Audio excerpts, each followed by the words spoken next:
A maior batalha naval da Guerra do Pacífico não foi decidida no oceano, mas em uma sala a bordo do mais poderoso couraçado do mundo, e foi decidida com uma mentira. Na manhã de 1º de maio de 1942, o ar no interior do Yamato era denso com formalidade e poder.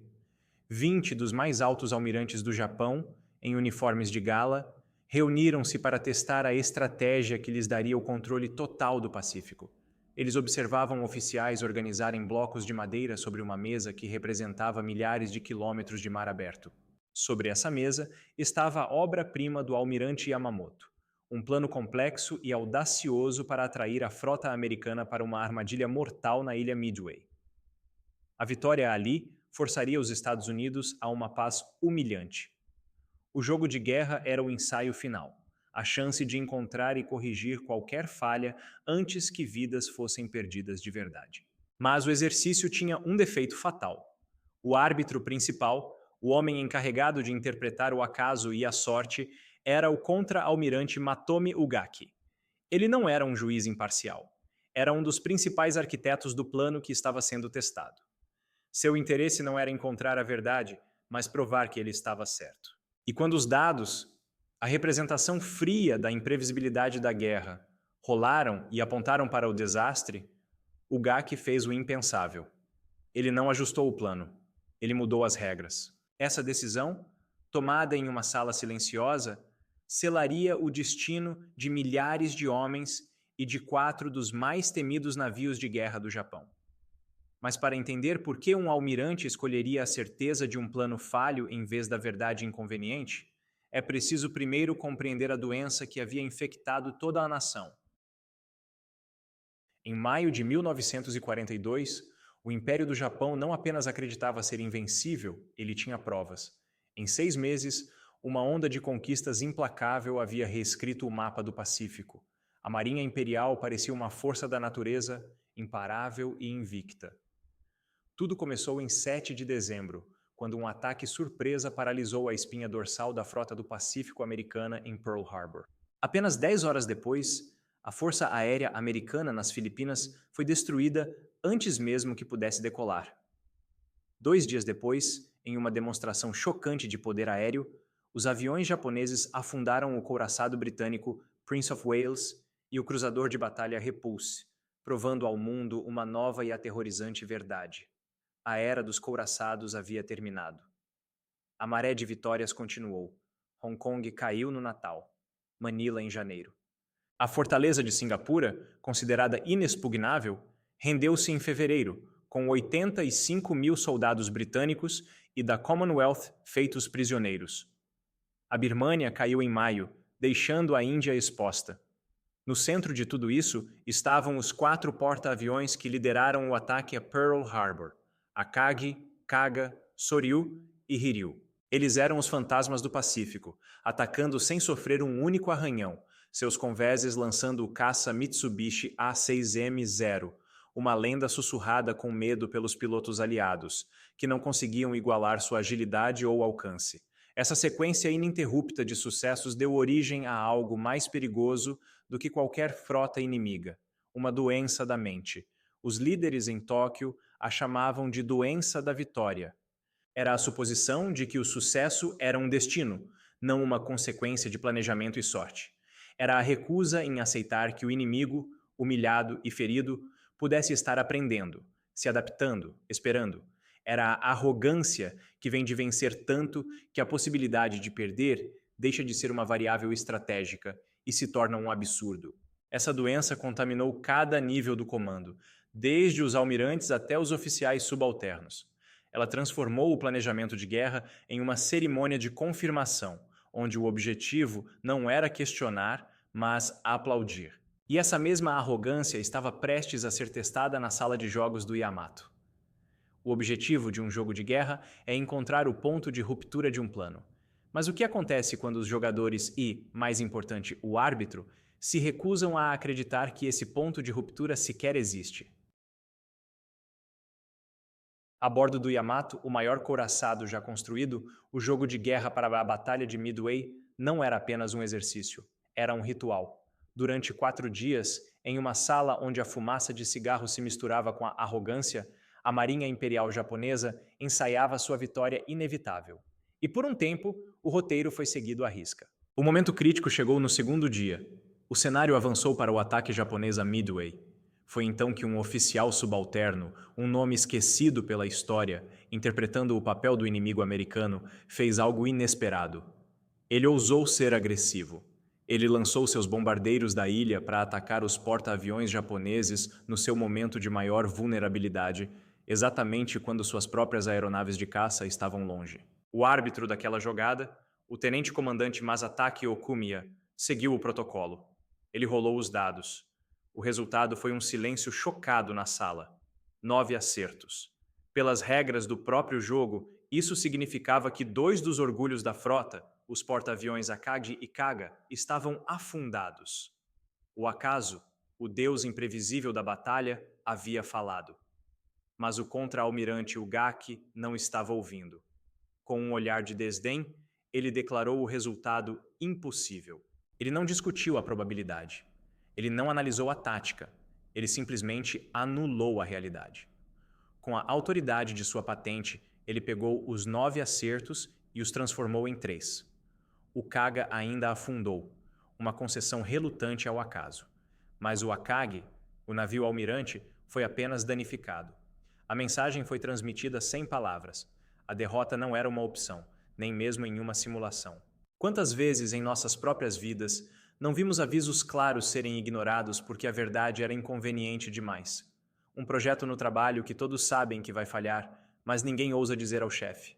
Um relacionamento que está claramente no fim, mas é mais fácil fingir que está tudo bem.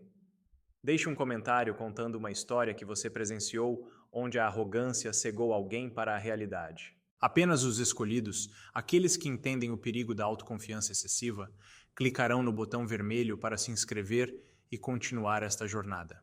Mas a negação de Ugaki foi ainda mais longe. Mais tarde na simulação, quando a frota se preparava para a próxima fase da operação, algo bizarro aconteceu.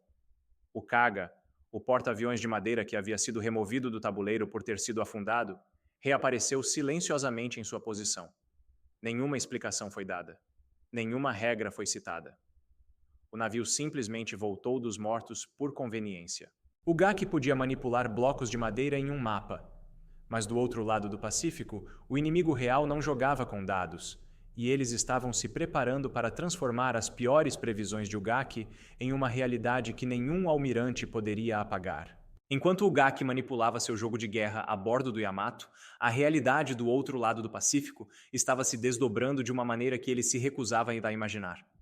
A confiança japonesa, tão sólida na sala de jogos, foi construída sobre um alicerce de 3 mentiras fatais. A primeira mentira era a crença na segurança de suas comunicações. A Marinha Imperial estava convencida de que seu código naval, o JN-25, era inquebrável. Eles não poderiam estar mais enganados. Em uma sala úmida e sem janelas sob Pearl Harbor, uma equipe de criptoanalistas americanos liderada pelo comandante Joseph Rochefort estava fazendo o impossível. Eles estavam lendo as mensagens secretas do Japão. Eles sabiam que uma grande operação estava planejada contra um alvo chamado AF. Mas onde era AF? Rochefort estava convencido de que era Midway. Washington duvidava. Como provar que você está certo quando o destino de uma guerra está em jogo? Rochefort recorreu a um truque de genialidade simples. Ele instruiu a base em Midway a enviar uma mensagem de rádio não criptografada, para que todos pudessem ouvir, reclamando que seu sistema de purificação de água havia quebrado. Era uma mentira completa. Mas, como esperado, a inteligência japonesa interceptou a mensagem e a transmitiu para seus superiores. 2 dias depois, a equipe de Rochefort interceptou uma mensagem codificada japonesa. AF está com pouca água. A armadilha estava armada. A surpresa, o elemento mais crucial do plano japonês, estava completamente perdida. A segunda mentira era sobre a força do inimigo. Poucas semanas antes, na Batalha do Mar de Coral, pilotos japoneses relataram ter deixado 2 porta-aviões americanos em chamas e afundando, o Lexington e o Yorktown.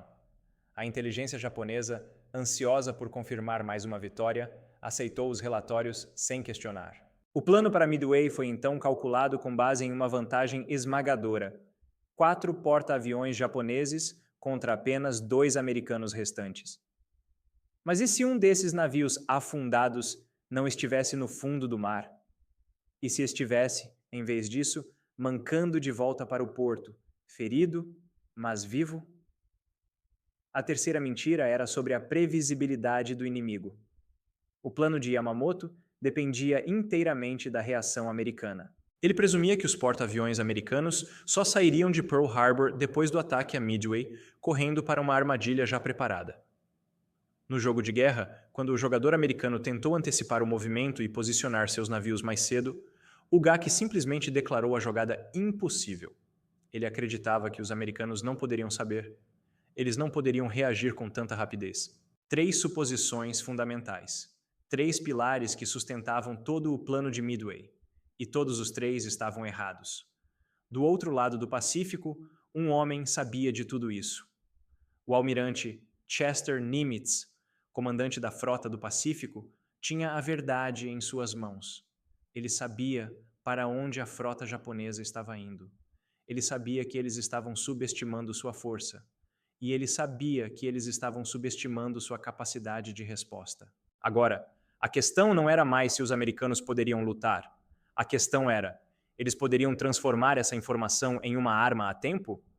Porque um dos seus porta-aviões, o Yorktown, o mesmo que os japoneses acreditavam estar no fundo do oceano, estava prestes a chegar em Pearl Harbor, e o estado em que ele se encontrava era um pesadelo. O USS Yorktown não estava no fundo do mar, mas quando ele mancou de volta para Pearl Harbor em 27 de maio, parecia um fantasma. Uma única bomba japonesa na Batalha do Mar de Coral havia penetrado 6 de seus conveses antes de explodir, abrindo um buraco no convés de voo do tamanho de uma casa. A estrutura interna estava torcida. 66 homens estavam mortos, e os reparos, segundo os especialistas, levariam no mínimo 90 dias. 90 dias era um luxo que o almirante Chester Nimitz não tinha. A inteligência de Rochefort lhe dizia que a frota japonesa estaria em Midway em cerca de uma semana. Enfrentá-los com apenas 2 porta-aviões era um risco enorme. Com 3, as chances se equilibravam. Nimitz olhou para o navio destruído e deu uma ordem que beirava a insanidade. O Yorktown estaria pronto para a batalha em 3 dias. O que se seguiu foi um dos maiores feitos de engenharia e esforço humano da guerra. Mais de 1.400 trabalhadores do estaleiro desceram sobre o Yorktown como um enxame. Eles não pararam para descansar, não pararam para dormir. Trabalharam sob a luz de holofotes dia e noite, em um esforço frenético para ressuscitar os mortos. As regras de segurança foram jogadas pela janela. Normalmente, um navio passaria um dia inteiro expurgando vapores de combustível antes de entrar em uma doca seca. Nimitz ordenou que o Yorktown entrasse imediatamente, com o combustível ainda a bordo, um risco calculado que poderia ter transformado o estaleiro em uma bola de fogo.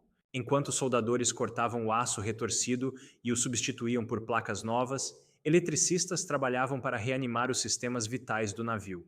Os blackouts foram implementados em toda a ilha de Oahu para desviar toda a eletricidade disponível para o esforço de soldagem massivo. Era uma corrida desesperada contra o tempo, impulsionada por café, determinação e a consciência de que o destino da guerra no Pacífico poderia depender do trabalho deles. Em 30 de maio, 72 horas depois de sua chegada, o Yorktown, remendado, mas funcional, deixou a doca seca. Ele não estava perfeito. Algumas de suas comportas à prova d'água não fechavam corretamente, mas ele podia lançar e recuperar aviões.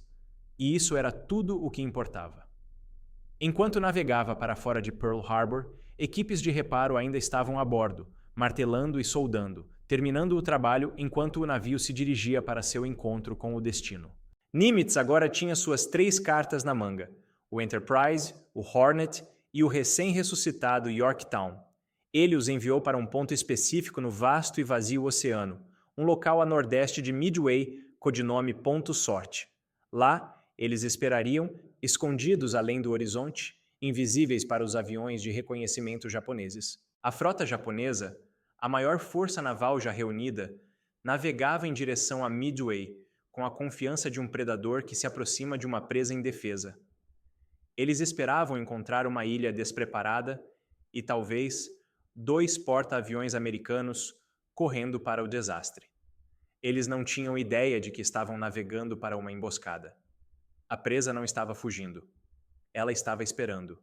E estava com fome. A batalha que os jogos de guerra tentaram prever começou ao amanhecer de 4 de junho, não com dados, mas com o rugido de motores. O almirante Nagumo, confiante em sua superioridade, lançou seu primeiro ataque contra a ilha Midway. Mas logo depois, uma mensagem de seu líder de ataque chegou, uma mensagem que selaria o destino de sua frota. Um segundo ataque é necessário. Nagumo se viu diante de uma decisão crítica. Sua segunda onda de aeronaves estava armada com torpedos, preparada para atacar navios, mas as defesas de Midway ainda estavam ativas. Ele deu a ordem que no jogo de guerra havia sido considerada impossível rearmar os aviões com bombas para um ataque terrestre. Imediatamente, os convéses dos seus 4 porta-aviões, antes símbolos de poder organizado, tornaram-se depósitos de explosivos a céu aberto. Torpedos de 800 quilos foram removidos e empilhados, enquanto bombas eram trazidas dos paióis. Mangueiras de combustível cruzavam o convés. Era um caos calculado, o momento de máxima vulnerabilidade que o GAC havia se recusado a aceitar. Foi nesse exato momento que os americanos atacaram. Mas o ataque não veio como esperado. Eram os bombardeiros torpedeiros voando em aviões Douglas TBD Devastator. Era um avião lento, obsoleto, um caixão voador contra os caça-zero, ágeis e mortais. Os homens que os pilotavam sabiam que suas chances de sobrevivência eram quase nulas. O Esquadrão Torpedeiro 8, do Hornet, foi o primeiro. Liderados pelo tenente-comandante John Waldron, eles voaram diretamente para o coração da frota japonesa sem escolta de caças. Os Zeros caíram sobre eles como lobos. Um por um, os Devastators foram despedaçados no ar, caindo em chamas no oceano. Todos os 15 aviões foram destruídos. Apenas um homem sobreviveu. Depois veio o Esquadrão 6, do Enterprise. O resultado foi o mesmo. 10 de seus 14 aviões foram abatidos. E então o Esquadrão 3, do Yorktown. 12 de 13 foram perdidos. A carnificina foi quase completa. De 41 aviões torpedeiros que atacaram, apenas 6 retornaram. Nenhum único torpedo atingiu seu alvo. Para os artilheiros japoneses e os pilotos de caça, parecia uma vitória esmagadora, quase fácil. O céu estava limpo de inimigos. O sacrifício americano parecia ter sido completamente inútil, um ato de desespero sem sentido. Mas o sacrifício deles comprou algo mais valioso do que um acerto de torpedo. Comprou uma distração. Enquanto os Zeros vitoriosos perseguiam os últimos sobreviventes perto da superfície do oceano, eles cometeram um erro fatal. Pararam de olhar para cima. E no alto, mergulhando silenciosamente do sol, onde ninguém os via, a verdadeira vingança americana estava prestes a cair. Por quase 1 hora, o tenente-comandante Wade McCluskey e seus bombardeiros de mergulho do Enterprise procuraram a frota japonesa no vasto azul do Pacífico. O combustível estava acabando. A lógica mandava voltar. Mas então, McCluskey avistou algo. A esteira solitária de um contratorpedeiro japonês correndo para se juntar à sua frota principal. Ele tomou uma decisão que mudaria a história. Ele seguiu a esteira. Às 10h22 da manhã, ele os encontrou. Lá embaixo, os orgulhos da Marinha Imperial, os porta-aviões Kaga e Akagi. Seus convéses de voo, pintados com o círculo vermelho do sol nascente, estavam repletos de aviões, bombas e torpedos. Seus caças de proteção estavam a quilômetros de distância, no nível do mar, ainda caçando os restos dos esquadrões torpedeiros. Ninguém olhava para cima. McCluskey deu a ordem e 37 bombardeiros de mergulho iniciaram sua descida quase vertical. 2 minutos depois, o esquadrão do Yorktown, liderado pelo tenente-comandante Maxwell Leslie, encontrou o terceiro porta-aviões, o Soryu, na mesma condição vulnerável. O ataque foi uma tempestade de fogo e aço que durou apenas 5 minutos. O Kaga foi atingido por 4 bombas. Elas perfuraram o convés de voo e explodiram no hangar lotado, transformando o interior do navio em uma fornalha instantânea. O Akagi, o navio almirante de Nagumo, foi atingido por uma única bomba, mas foi o suficiente. Ela detonou em meio a aeronaves totalmente abastecidas e armadas, desencadeando uma reação em cadeia de explosões que destruiu o navio por dentro. O Soryu foi atingido por 3 bombas, com o mesmo resultado devastador. Em 300 segundos, a espinha dorsal da aviação naval japonesa foi quebrada. Os 3 porta-aviões que haviam aterrorizado o Pacífico, de Pearl Harbor ao Oceano Índico, estavam agora em chamas, condenados. Era o cenário exato que os dados haviam previsto na sala de jogos do Yamato. O cenário que o contra-almirante Ugaki havia descartado como impossível. A realidade, ao contrário dos blocos de madeira, não podia ser revertida. 3 gigantes de aço estavam morrendo, envoltos em fumaça negra que manchava o céu azul. Mas a batalha ainda não havia acabado. Um pouco mais ao norte, intocado pelo ataque, estava o 4º porta-aviões, o Hiryu. A bordo, seu comandante, o almirante Tamon Yamaguchi, uma lenda na marinha, assistia ao inferno consumir seus companheiros. Mas Yamaguchi não era um homem que aceitava a derrota. Em meio ao caos e à destruição, ele faria uma última e desesperada jogada. Ele lançaria tudo o que tinha contra os porta-aviões americanos em um ato final de fúria e vingança. A questão agora era: o sacrifício dos esquadrões torpedeiros e o sucesso dos bombardeiros de mergulho teriam sido em vão? A fúria do Hiryu foi rápida e precisa. Seus aviões encontraram o Yorktown, o mesmo navio que a inteligência japonesa insistia estar no fundo do mar, e o atingiram com 3 bombas. Em um esforço sobre-humano, sua tripulação controlou os incêndios e, em 2 horas, o navio estava navegando novamente. Mas Yamaguchi não havia terminado. Uma segunda onda de ataque do Hiryu atingiu o Yorktown com 2 torpedos, selando seu destino. No final da tarde, no entanto, a sorte do Hiryu acabou. Bombardeiros de mergulho americanos o encontraram e o atingiram com 4 bombas. Na manhã seguinte, o último dos 4 porta-aviões que atacaram Pearl Harbor afundou sob as ondas, levando o almirante Yamaguchi com ele, por escolha própria. Em um único dia, o Japão perdeu 4 porta-aviões, mais de 300 aviões e, o mais devastador de tudo, a elite insubstituível de seus pilotos navais. A capacidade ofensiva do Japão no Pacífico foi quebrada para sempre. Em Tóquio, o governo anunciou uma grande vitória em Midway, escondendo a verdade catastrófica de seu povo. Mas a mentira não podia mudar a realidade. A maré da guerra havia virado. O desastre de Midway não foi apenas uma falha tática. Foi uma falha de caráter, nascida na arrogância daqueles jogos de guerra a bordo do Yamato.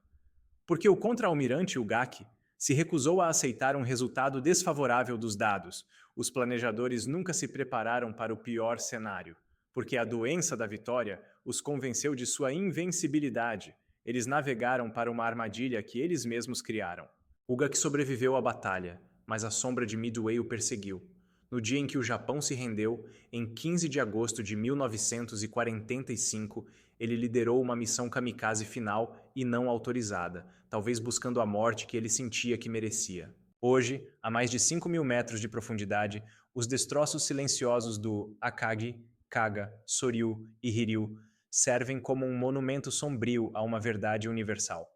A história de Midway não é apenas sobre navios e batalhas, é sobre o perigo de acreditar na própria propaganda, de punir aqueles que trazem más notícias e de valorizar a confiança acima da verdade.